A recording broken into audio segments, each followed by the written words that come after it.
ପିଲାମାନେ ଆଜି ଆମେ କୋଣର ବିବାହୀକରଣ ସମ୍ପର୍କରେ ଜାଣିବା। କୋଣର ବିବାହୀକରଣ ସମ୍ପର୍କରେ ଜାଣିବା ପୂର୍ବରୁ ତୁମେମାନେ ଦ୍ୱିତୀୟ ଶ୍ରେଣୀରେ ବିଭିନ୍ନ ପ୍ରକାର ଗାର ଟାଣିବା ତମେ ଜାଣିଥିଲ। ଭୂମି ଉପରେ ଛିଡ଼ା ହୋଇଥିବା ଗାର ଏଇଭଳି ପ୍ରକାର, ଭୂମି ଉପରେ ଶୋଇଥିବା ଗାର ଏବଂ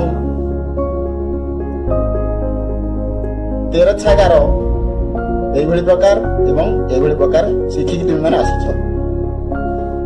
এই গার মানকরে যদি আমি গোটিয়ে আগরে তীর চিহ্ন দবা এহাকু কহিবা আমি রশ্মি। তাକୁ କ'ଣ କହିବା ରଶ୍ମି। ବିଭିନ୍ନ ପ୍ରକାର ଗାରରେ ଆମେ ତୀର ଚିହ୍ନ ଦେଇପାରିବା, ତାକୁ ଆମେ କହିବା ରଶ୍ମି। ତାହେଲେ ଏବେ ଜାଣିବା କୋଣ କିପରି ସୃଷ୍ଟି ହୁଏ। ଆମେ ୟାକୁ ଜାଣିଲେ ଏହା ହେଉଛି ରଶ୍ମି। এই রশ্মি দুইটি রশ্মি অলগা অলগা ভাবে গোটিয়ে স্থাନରେ বা গোটিয়ে জায়গায় বা তাকে আমি গাণিতিক ভাষায় কহিবা গোটিয়ে বিন্দুরে যদি মিলিত হুঁতি যে ক্ষেত্রটি সৃষ্টি हुए তাকে আমি কোণ কহিবা। বর্তমান আমি দেখিবা কিপরি হচ্ছে না, মু দুইটি রশ্মি নেবি বিভিন্ন অলগা, এ গোটে রশ্মি নেবি, বর্তমান এକୁ ଆଉ ଗୋଟେ রশ্মি টাଣିବି, গোটিয়ে জায়গায় মিলিত হবে, এକୁ ଆଉ ଗୋଟେ রশ্মি টাଣିବି। ତାକୁ ଆମେ କ ଖ ଗ ନାମ ଦେଇପାରିବା। ଇଏ ବର୍ତ୍ତମାନ ଏଇଠି ଗୋଟେ କୋଣ ସୃଷ୍ଟି ହେଲା। ଏଇଟା ଦୁଇଟି ରଶ୍ମି ଗୋଟିଏ ଜାଗାରେ ବା ଗୋଟିଏ ବିନ୍ଦୁରେ ମିଳିତ ହେଲେ ଯେଉଁ କ୍ଷେତ୍ର ଉତ୍ପନ୍ନ ହୁଏ ତାକୁ ଆମେ କୋଣ କହିବା। ଏବେ ଆମେ ଜାଣିଲେ କୋଣ ସୃଷ୍ଟି କରିବା ଆମେ ଜାଣିଲେ। ଏବେ ଆମେ ଦେଖିବା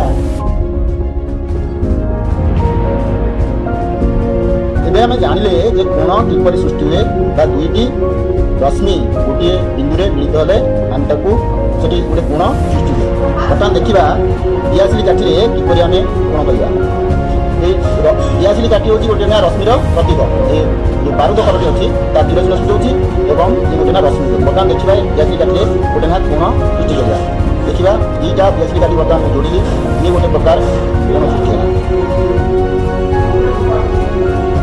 ଆଉ ଦୁଇଟି ଦିଆସିଲି କାଠିରେ ବର୍ତ୍ତମାନ ଦେଖୁଛି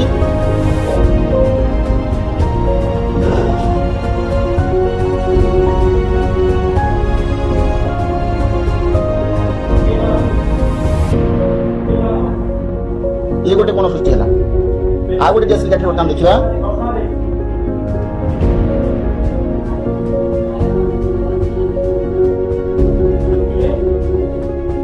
ଇଏ ଗୋଟେ ପ୍ରକାର କୋଣ ସୃଷ୍ଟି ହେଲା।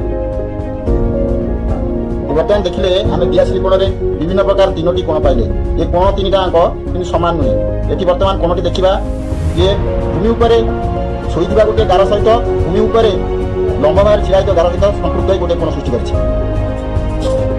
এই কোণটি କହିବା ବା ଇଂରାଜୀ ଅକ୍ଷର ଏଭଳି ଲେଖାଉଛି। ଏହି ପ୍ରକାର କୋଣକୁ ଆମେ କହିବା ସମକୋଣ। ଏଠି ଦେଖିବା ଭୂମି ଉପରେ ଶୋଇଥିବା ଗାର ଉପରେ ଗୋଟିଏ ଭୂମି ଉପରେ ତେର୍ଛା ଗାର ଗୋଟେ ରହିଛି। এই ପ୍ରକାର କୋଣକୁ କହିବା ସୂକ୍ଷ୍ମ କୋଣ। ଏଠାରେ ଦେଖିବା ଲକ୍ଷ୍ୟ କରିବା ଯେ এই ସମକୋଣ ଠାରୁ ଏ କୋଣଟି ଛୋଟ ଅଟେ। ତାମାନେ ଆମେ ଜାଣିବା ଯେ ସମକୋଣ ଠାରୁ ଯେଉଁ କୋଣଟି ଛୋଟ ଅଟେ ତାହା ହେଉଛି ସୂକ୍ଷ୍ମ କୋଣ। ଏ ତୃତୀୟ କୋଣରେ ଦେଖିବା ଦେଖ ଭୂମି ଉପରେ ଶୋଇଥିବା ଗୋଟେ ଗାର এবং ভূমি উপরে তের্ছা হইଥିବା ଗୋଟେ ଗାର। ଏଠି ମଧ୍ୟ ତେର୍ଛା ଥିଲା, ଏଠି ତେର୍ଛା, କିନ୍ତୁ ଏ କୋଣଟି ବଡ଼ ଦେଖାଯାଉଛି, ସମ୍ପୂର୍ଣ୍ଣ ଭାବେ ବଡ଼ ଦେଖାଯାଉଛି।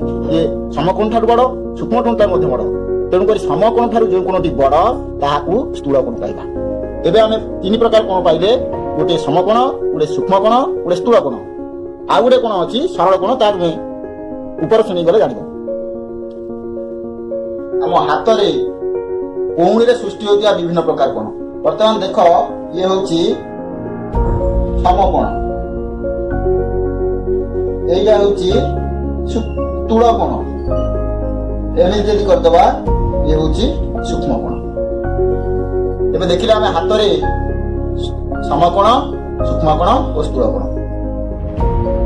এবে আমি কইঁচিরে বিভিন্ন প্রকার সেই কোণগুলো দেখিবা।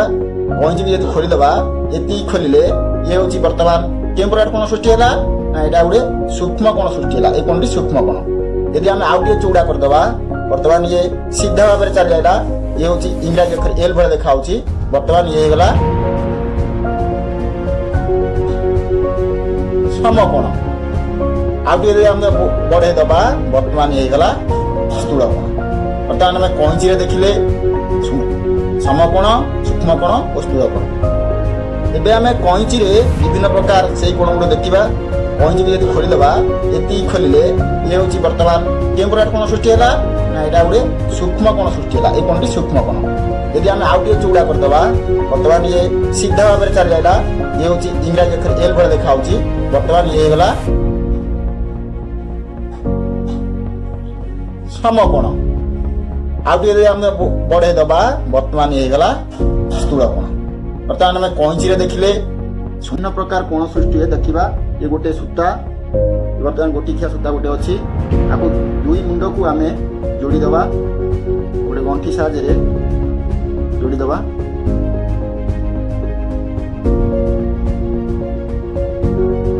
ବର୍ତ୍ତମାନ ଯୋଡ଼ିଗଲା ସୂତାଟି। ତାକୁ ବର୍ତ୍ତମାନ ବୃଦ୍ଧା ଆଙ୍ଗୁଠି କନିଷ୍ଠ ଆଙ୍ଗୁଠି ପୁରେଇକି ତାକୁ ଗୋଟେ ବିଷିଆଙ୍ଗ ସାହାଯ୍ୟରେ ଗୋଟେ ନେଟ୍ ଭଳି ବୁଣିବା।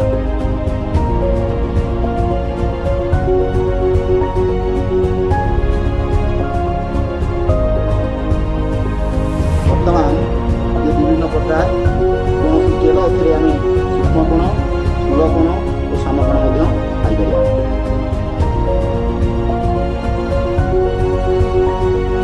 ଏବେ ଆମ ପରିବେଶରେ ବିଭିନ୍ନ ସ୍ଥାନରେ ଏହି କୋଣ ଗୁଡ଼ିକୁ ଦେଖିବା। ସମକୋଣ, ସ୍ଥୂଳ କୋଣ ଓ ସୂକ୍ଷ୍ମ କୋଣ।